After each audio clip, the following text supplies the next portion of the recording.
All right, round two. So in one of the last videos I had replaced, let's show the video, let's show the 6x9's. These do have 6x9's in the door, wasn't sure.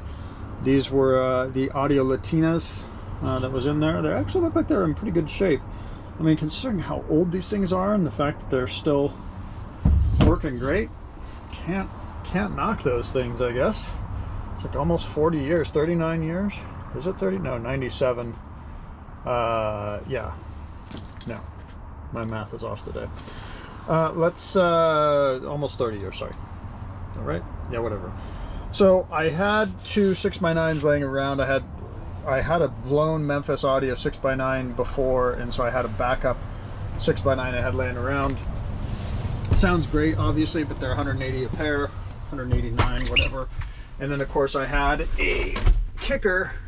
What is that, a K5 or whatever, or 5K, whatever it is. It sounds okay, has some bass, but the highs aren't great. The sound out of it isn't amazing, especially compared to the Memphis. Memphis is, you know, just higher quality all around, fantastic. And these things can take, you know, good amperage and really pound. So I decided to try something new. So many people buy these on Amazon, and the reviews are fantastic. One of the highs, like 4.7 stars. Maybe it's even 4.6 now, I don't know, 4.7. They're fantastic. These were 139 for the set. I wanted to try something new because I'm not trying to go for the biggest high end in this Dodge. It's just kind of like a work-ish truck.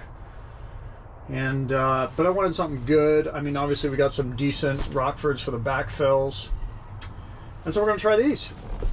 I will, you know, extend this video when I have them mounted and let you know how they sound, or what I think of how they sound. You know, everybody's opinion is different. I'll just let you know my thoughts. I've tried so many speakers in my lifetime, so we'll let you know. And then we got the wiring kit. This is a CT Sounds. I did the 4 gauge because I'm not going to run more than 1,000 amps in here, or 1,000 watts. And we'll just get two, I don't know, 10s. It's kind of funny because I just sold 2 10s with a Rockford amp for just a steal of a price, and I could have used them in here. I didn't know I was getting this truck, so that sucks, but whatever, it is what it is. Yeah, and so this kit, you know, really nice kit, high reviews, has all the good stuff in it, everything you're really going to need to wire out an amp, and RCAs for the amp as well. So we're going to put this in, and we'll hop back in the video when I have the front speakers installed, and maybe the wiring, but at least the speakers, and let you know what I think. Alright, see you in a few. Alright, let's patch this in before it gets too dark and it's starting to rain. I did get the speakers installed. I've been listening to them for a while. I did get my audio cables all in here. Just ran the RCAs, ran the ground wire, just got them up here sitting because obviously the amp's probably going to be in the back somewhere. I may have to pull these out eventually and just have speakers, amp, speaker, but it is for now. And obviously got these in. My thoughts, and then again, these were, oh, there's the screw I was looking for earlier. These are, let me grab that screw before I forget about it. What I got, these are the CSC 693s, the kickers. They sound really good up until you start pushing high volumes. That's what I say. On the lower volumes, before they start distorting, they sound amazing. The bass is really good on these.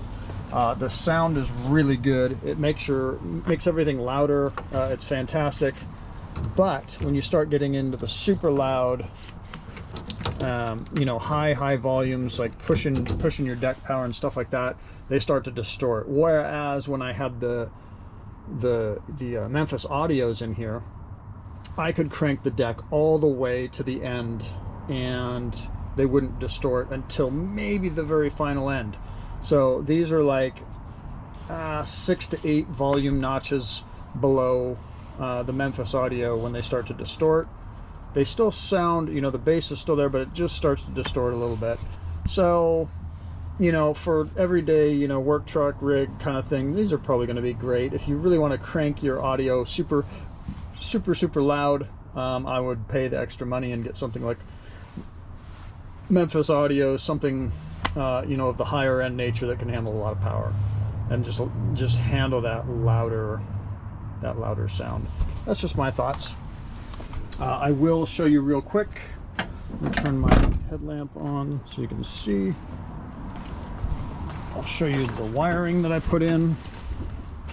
I did wire it here. I put the little fuse block down here, and then I ran it back along here, and I drilled a hole. I pulled the air box out, and I drilled a hole in the upper area and just ran the cord up and down, so it's just running through the side and down here. I'll run it in the channel. Make sure you do not run your screws, you know, make sure you miss the screw holes. And then I just ran it all the way back, and I fished it through behind my back panel here, backing up. So that's just what I did there. So that's it for this one. I'll leave a link to these.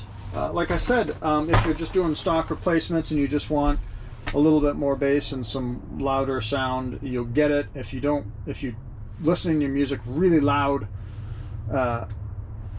I don't know if I would use these specifically, because if you're listening on the highest volume levels for a long time, I'd pay the extra money and get something higher end. That'd be my opinion, because they do distort on the higher end of the volume. I wish I could show you on here. It's just hard to hear over a GoPro camera. So that's it.